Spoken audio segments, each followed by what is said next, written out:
This fly has been my secret fly for over a year. One time I let Curtis fish it, and he even caught fish. So you need to check this one out. It's a mix between a mop and a sculpin. Two of my favorite flies ever. That's a big brown. Okay, this fly has some history. I tied some up as a joke one time. Out of this stuff. This is slush jelly, the filthy UK material from F&F. Awesome stuff for lake flies. But I figured mop flies are so popular, I'm going to create a Mop Sculpin. And guess what? We took it and fished it, and it absolutely destroyed fish. So it's probably one of my favorite little streamers right now. So we've talked about it for over a year. It's about time to get this on film. So anyway, I have the very, very cool Fulling Mill Jig Force short hook. The main reason I like that, look at that eye. See that eye right there? It's turned. So if you put a giant tungsten bead on this, it's just going to get hung up on that turned eye. So you can get really, really big beads on this. That's another thing with this one. I've got a 4.5 millimeter bead on it, but you should absolutely tie this fly with a little bit smaller and a little bit bigger beads, and change colors as well. This one just happens to be one of the Firehole olive drab slotted tungsten beads. Anyway, that's what I chose. Feel free to use bigger, smaller, or different colored beads. So I'm just going to lock that in place with some just olive thread of your choosing. I think this is some 140 denier or something. And I'm going to cut that off, and then we're going to start playing with this stuff. So what I'm going to do is I just trim the back end. You can see how those fibers are kind of facing one way, one direction. You're going to find the direction that they're all pointing, and that's what you're going to use for the end of your tail. So I'm going to take this and I'm just going to singe it so it won't fray while I fish it. Kind of bead that up so the tail is just going to be a little flat chunk.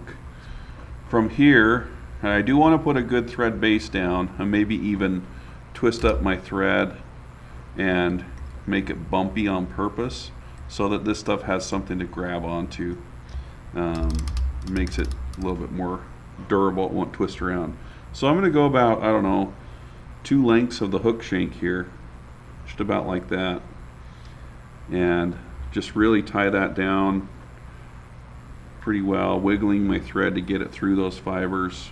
4 or 5 turns, and then I'm just gonna pull that back, and I'll dab some super glue down here, and then I'm just gonna take that same piece, and that's why I've got to tie it in so sturdily so it won't twist when I wrap the fibers. So here we go,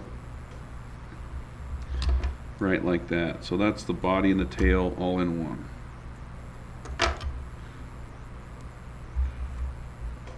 And you can come in here and kind of pick that out if you want. Not going to make too much of a difference. So this little brush is pretty killer. This is from Swiss CDC. I actually put some thread wraps on it to make the brush a little bit smaller, but it's really good at getting into at really tight places and picking stuff out. So kind of a cool little brush. Now I'm going to make some gills. So I'm just going to get some ice dub in red. Really any red material is going to work here for this. I'm just going to keep it simple, and the orientation of this fly is going to be that the hook point is going to ride up. So the fly is upside down right now, so that's right where I want the gills on this sculpin to be. So I'm going to tie in a fairly healthy clump just like that, pull it over itself, tie it down, and I'll even kind of come in here and taper that. So you're just going to have a little bit of a red highlight. That's maybe a little much. So there we go. That's all we're doing with that. And then to finish it off, I'm just going to grab one of these soft tackle feathers. This is, look at the link in the description. This whole pelt is only 10 bucks. And they're awesome for sculpins. We've done the near enough sculpin with it. This one, you can do all kinds of stuff. So Brigham just reminded me that it's called a whiting bugger hackle patch. I was going to tie it in by the base, but I changed my mind. I'm going to do it by the tip because I want the larger feathers further forward on this one. All right, so for this, I'm just going to grab those feathers and I'm going to pinch them back and roll them. Or you could use the hook on this one. What you do is you stick it on a hackle like this, and it will fold it. You can get it to not pull out. Gosh dang it, Brigham. So anyway, if you want to do it that way, fine. I'm just going to do it the quick way with the fingers, and I'm just going to take that and wrap it forward, trying to keep the orientation of the feathers sweeping back. And you do want it to be kind of a thick head. Try to go through this tutorial without making any juvenile jokes, okay? This is serious business. Listen, I'm sick and tired of having to explain myself to you people. All right. Anyway, I'm going to tie that off. Trim that stem. You could add like a little hot spot of some sort of colored thread or whatever. I'm just going to build up a little bit of thread and whip finish. If I could find a whip finisher. Just the old Mattarelli style.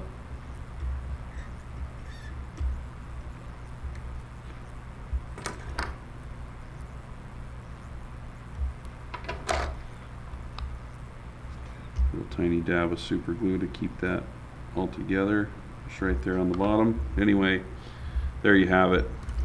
That is the Mop Sculpin, and this thing absolutely touches fish.